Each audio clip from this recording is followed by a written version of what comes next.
Hello cuties, ఈరోజైతే మా ఇంట్లో పచ్చడిలు అండ్ ఎగ్ కర్రీ స్పెషల్ అండి.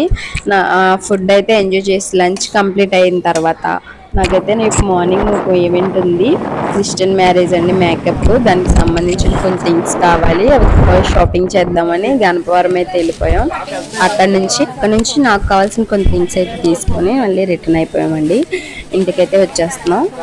మధ్యలో అయితే మా ధన్య అయితే ఈ బబల్స్ చూసింది, కంపల్సరీ అది కావాలని అని ఉంది మా చిట్టి తల్లికి. ధన్య, అది ఎవరు కొన్నారు? మామూగా ఏంటిది అది? ఏమేమి షాపింగ్ చేసినానో అయితే చూసేద్దాం. ఇక్కడైతే కొన్ని థింగ్స్ తీసుకున్నాను కదా, అందులో ఫస్ట్ వచ్చి నేను టిక్స్ తీసుకున్నాను, మూడి బన్ను, అలాగే కొన్ని డబ్బాస్ తీసుకున్నాను, తర్వాత స్టిక్కర్ ప్యాకెట్, కొన్ని మేము హెయిర్ పిన్స్, ఆల్పాస్ బీట్రూట్ పౌడర్ తీసుకున్నాను, యూ పిన్స్ కూడా తీసుకున్నాను. Thanks for watching, subscribe.